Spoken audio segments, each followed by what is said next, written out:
सांगा भी रायमल का बेटा था। तो 13 बेटे थे, उनके अंदर एक कौन था आपके? सांगा। लिख लो, पिता रायमल, पिता रायमल, ताकि याद रहेगी पृथ्वीराज जयमल का भाई था, इतना ही, बाकी पिता का नाम याद करने की आवश्यकता नहीं। अब इसका मतलब है 3 मुख्य भाई हैं, कौन कौन हो गए? पृथ्वीराज, जयमल और सांगा। किसके बेटे हैं तीनों? रायमल। कौन कौन 3 भाई बताओ देखे? पृथ्वीराज, जयमल, जो 13 में शक्तिशाली 3 यही थे। और ये तीनों डेली लड़ते कि अगला राजा कौन बनेगा। डेली लड़ते कि पापा के मरते अगला राजा कौन बनेगा। एक दिन रायमल जी ने कहा कि तुम ये तो मत बोला करो रहे कि पापा के मरते, यार तुम मेरे सामने बात करते रहते हो कि पापा मरते बता कौन राजा बनेगा, ऐसे थोड़ी ना होता है कोई। तुम मतलब दुआएं मांग रहे हो कि कब मैं मरूं और कब तुम राजा बनो। पर ये भाई तीनों नहीं मान रहे, तीनों आपस में वैसे ही लड़ते। तो इनके एक अंकल हुआ करते थे, उनका नाम था सारंग देव। क्या नाम था? तो सारंग देव जी ने इनको एक दिन कहा, रहे तुम्हारी लड़ाई मैं खत्म करवाता हूं। और चित्तौड़ के किले के नीचे की साइड में तलहटी के अंदर एक माता जी का बहुत पुराना मंदिर था। उस माता जी के मंदिर में एक महिला पूजा किया करती, और वो महिला भविष्य देखती, हाथ देख के भविष्य बता देती। तो कहा वो जो पुजारण माई है, पूजा करने वाली जो महिला है, उस पुजारण माई के पास चलते हैं। बूढ़ी महिला थी, माई हो गई, तो पुजारण माई के पास चलते हैं। पुजारण माई अपने को बता देगी कि अगला राजा कौन बनेगा। गए पुजारण माई के पास और जाकर, बूढ़ी माई ये तीनों रायमल के बेटे हैं, मेवाड़ के राजकुमार है, तुम इनके हाथ देख के इनका भविष्य बताओ और बताओ कि इनमें से अगला राजा कौन बने। बताते ना कई लोग हाथ देख के भविष्य, है ना, कुंडली देख के बता देते हैं, कई हाथ देख के भविष्य बता देते हैं। आपकी मम्मी आपकी कुंडलियां दिखाती होगी? है नहीं दिखाती? अरे नहीं, मम्मी यूं पक्का दिखाती रहती है कि कब बनेगा आरएएस अधिकारी, है ना। कोई यूं पंडित जी टाइप के आदमी, कोई सियाने आदमी आते हैं, उनको लो कुंडली देख के बताओ देखे, और पंडित जी उन देख के कहते राजयोग है। हाथ भी देखता है तो कोई बंदा क्या कहता है, इसके क्या है? राजयोग। हाँ, ये नहीं पता चल रहा वो राजयोग आता कब है। मेरे तो खुद की मम्मी ने 2-3 बार दिखाई, सबने कहा कि इसके क्या है? राजयोग। तो मम्मी ने कहा तू आरएएस पक्का। तो अपने लगता जब कुंडली के अंदर लिख दिया तो अपने तो क्या है? राजयोग। फिर अपना सिलेक्शन नहीं हुआ। तो मैं कहा मम्मी वो पंडित जी तेरे झूठे थे। मम्मी ने कहा क्या बता, मेरे से तो 1100 ले गए थे और उन्होंने कहा था राजयोग है। अब बेटा पता नहीं क्यों तेरे राजयोग नहीं था। एक दिन यूं बैठते तो मैंने मेरे दोस्तों को कह दिया कि यार वो सबने कहा था, पंडित जी जीते थे, उन्होंने कहा राजयोग है, मेरा हाथ आज भी कोई देख लेता है, वो बताया यार क्या भाग्य है तेरे, तो राजयोग। और यार अपना तो इधर सिलेक्शन विलेक्शन ही नहीं हुआ। तो फिर दोस्त ने कहा कि यार तू है ना छोटा सोचने वाला आदमी है, तू मंत्री बनेगा, मंत्री। मगर अच्छा तो राजयोग बड़ा है मतलब अपना, अपने थोड़ा छोटा सोच रहे थे। पर फिर मुझे लगता है कि यार चलो उसने दोस्त ने तो मजाक में कही होगी, पर राजयोग का मतलब नौकरी, राजयोग का मतलब मंत्री बनना थोड़ी है। अपने इतने टावरों को पढ़ाते हैं, इतने टावर अपनी बातों को सुन के राजी रहते हैं, अपने चीजें सीखते हैं, ये राजयोग ही तो, ये राजयोग नहीं है कि भाई डेली 7-8 हजार टावरों के बीच में जाके आप बोलते हो, टावर आपकी, वरना कौन सुनता है, कोई पैसे दे के कौन किसकी सुनता है यार, है? आपने पैसे और दे रखे हैं और बात और सुनते हो। और मुझे कई बार लगता है मैं किसी बेच में कई दिन नहीं जाऊं तो मुझे बता रहे सर कितने दिन हो गए, कब आ रहे हो, तो मुझे लगता है ये अपना क्या है? तो राजयोग के अलग अलग तरीके हैं भाई। तो आपका भी क्यों सोचा करोगे अपने राजयोग है।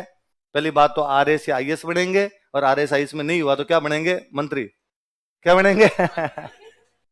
मंत्री बनोगे तभी आएगा राजयोग। ये यूं टीचर वीचर में राजयोग नहीं होता, ये सब दिल को खुश करने के बहाने। आदमी कहीं ना कहीं तो खुद को खुश रखे, तो अपने ये खुश मान लेते हैं, लो भाई अपने टावरों में पढ़ाते हैं, यही अपना क्या है? राजयोग।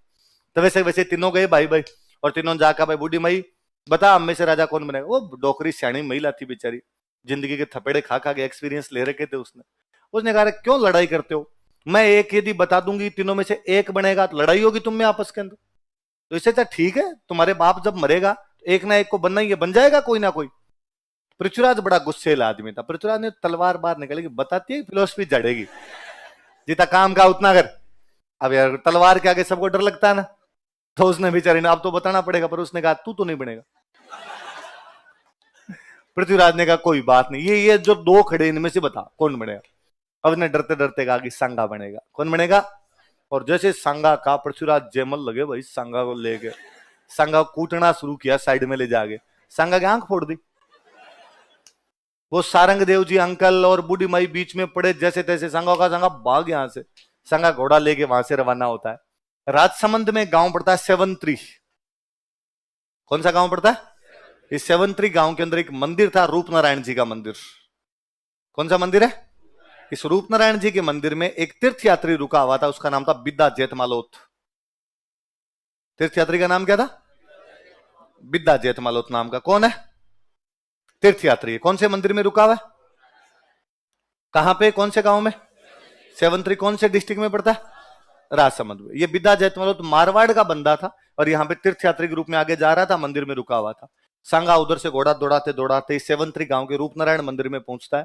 यहाँ के बिद्दा जैतमालोतर मिलते हैं। सांगा कहता है उनको, भाई मैं ऐसे ऐसे मेवाड़ का राजकुमार हूँ, मेरे दो भाई मेरे पीछे पड़े हुए मारने के लिए, मेरा घोड़ा थक गया, तुम यार मुझे नया घोड़ा दे दो तो मैं यहाँ से निकल जाऊं।